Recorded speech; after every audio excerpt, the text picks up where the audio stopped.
The single largest expense in most people's financial lives is not their mortgage. It is not their children's education, not their cars, not their vacations, and not even health care, though health care costs in retirement come uncomfortably close to taking that title. The single largest expense, measured across a complete adult life, is tax. The portion of everything earned, invested, and passed on that moves out of the private account and into the government's. And yet of all the significant financial categories that receive attention, strategic effort, and active management from people approaching and entering retirement, tax is almost always the one that receives the least. People negotiate mortgage rates to save a fraction of a percent. They comparison shop insurance policies. They move savings between institutions to capture better interest rates. And they accept, by default, without examination, the tax structure of their retirement income as a fixed feature of the financial landscape, rather than as a variable that, with specific and accessible decisions made at the right time, can be meaningfully and permanently improved across a 20 to 30-year retirement. My name is Richard Harlow. The story I want to tell today is not about sophisticated tax strategies available only to the wealthy or the unusually well-advised. It is about the specific, identifiable, and consistently repeated tax mistakes that people over 50 make. Not because they are uninformed in any general sense, but because the precise knowledge that converts good financial intentions into actual, sustained tax savings in retirement is almost never part of the financial conversation until the moment it would have been most useful to have had it a decade earlier. The window for certain tax decisions is finite and specific. Once it closes, it does not reopen, and the cost of missing it is not a one-time loss. It is a recurring annual cost that compounds in reverse for the entire duration of the retirement it was meant to protect. The gap between having a general awareness that taxes matter in retirement and having an actual tax strategy for retirement is wider than most people recognize. And the financial cost of that gap is real, cumulative, and entirely preventable with the right information at the right time. Tax saved in retirement is not simply a dollar kept. It is a dollar that remains in the retirement account, continuing to generate income, rather than departing permanently to an entity that contributes nothing to the life being funded. Multiply that dollar by decades of continued compounding, and by the repeated occurrence of preventable tax events, and the aggregate cost of unmanaged tax in retirement becomes one of the most significant financial leakages available to identify and address in anyone's financial life over 50. Not through schemes or complexity. Through understanding how specific decisions, made in a specific sequence, interact with the specific tax structure that retirement income creates. I want to tell you about a man named Milton. Milton was 58 years old when we first worked together, a senior attorney with 3 decades of practice. Someone whose professional life had required sustained and precise attention to the legal and financial details of extraordinarily complex situations. Milton was not financially naive by any measure. He understood contracts, liability, the difference between nominal and effective rates of return, and the mechanics of sophisticated financial instruments his clients used in transactions he had structured for them.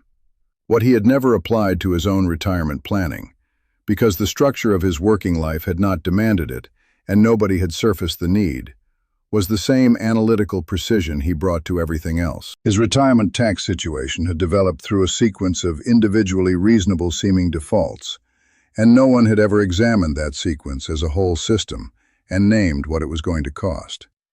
When we reviewed Milton's situation, what emerged was a picture that I recognize as one of the most common and most costly retirement tax configurations among professionals in their late 50s. Virtually all of his investable assets, his retirement accounts built through 3 decades of maximum contributions, his deferred compensation arrangements from his firm, his pension, were in pre-tax structures. Every dollar he had accumulated over 30 years of high-income practice would be taxed as ordinary income when withdrawn in retirement. Not at capital gains rates, not at dividend rates, not at any preferential classification. As ordinary income, at whatever bracket his total retirement withdrawals placed him in each year. He had also been planning to claim Social Security at 62, as soon as the earliest claiming age permitted, on the logic that earlier was better than waiting since the money would be his to use.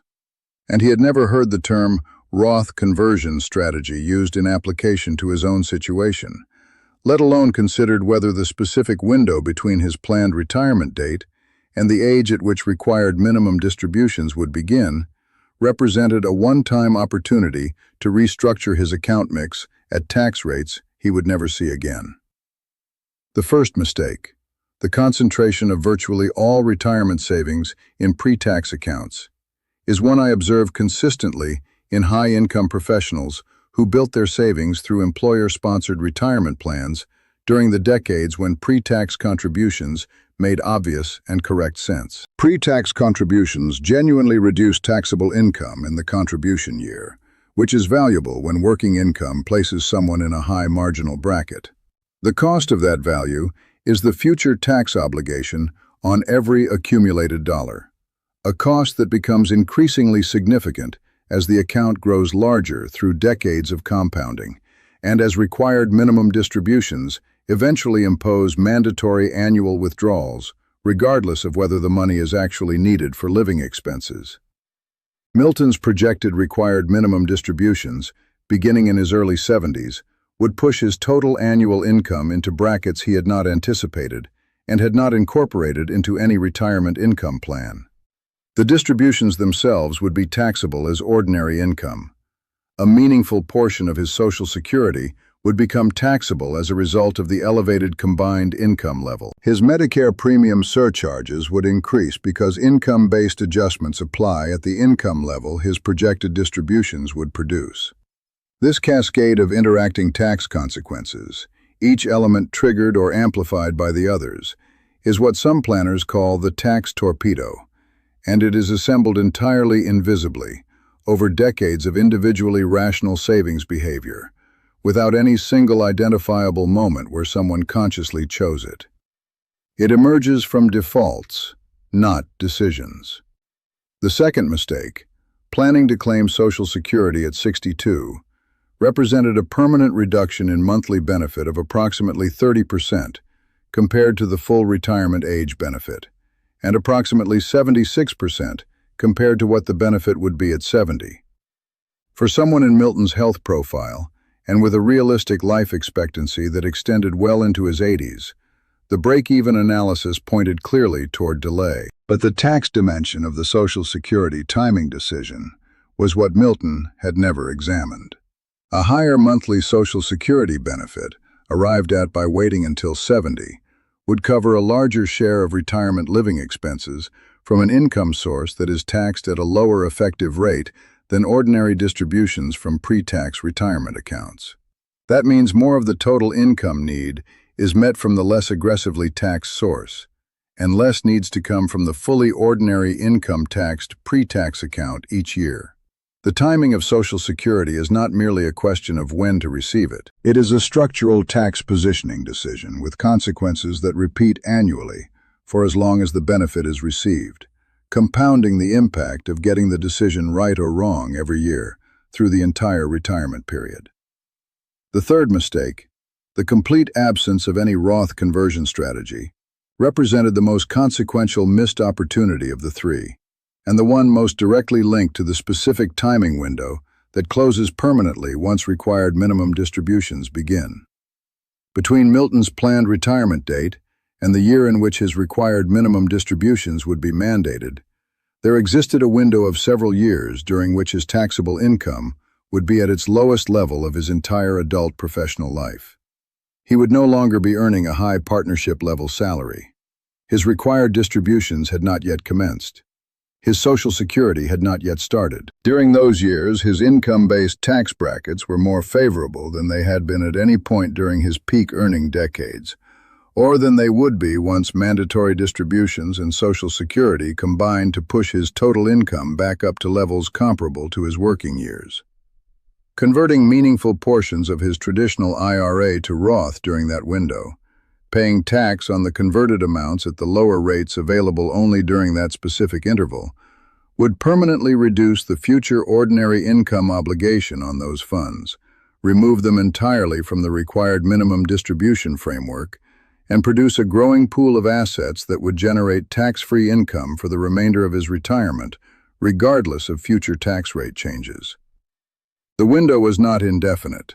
It closed the moment required distributions began. Every year that passed without deliberate conversion during that window was a year of irretrievable opportunity lost.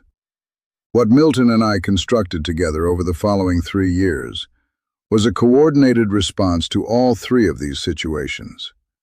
Not reversing what had already been done in most cases, since that was largely not possible, but managing what remained available with the specificity and intention it had never previously received. Partial Roth conversions executed annually at amounts calibrated to keep his income below the thresholds where additional cost layers triggered. A revised Social Security claiming timeline that extended well past his original 62 target. A structured withdrawal sequencing strategy across his different account types that balanced taxable, tax-deferred, and tax-free sources to maintain the most favorable effective rates across each year's total income.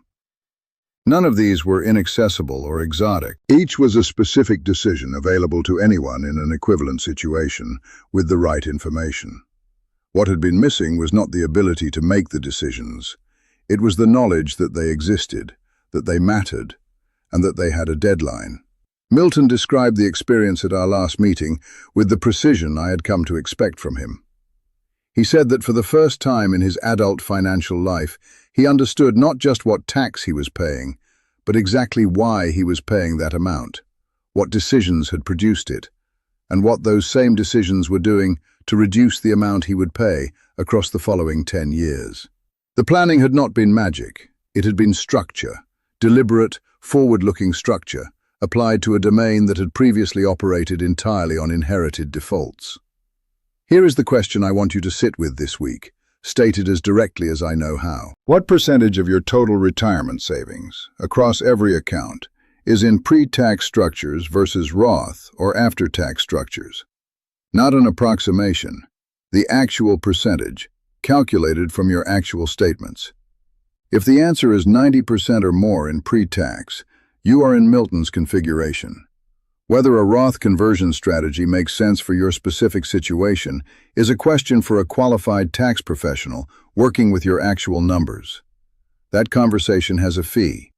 The fee of not having it, paid annually in excess taxes across a retirement that may span 2 decades or more, is nearly always substantially larger.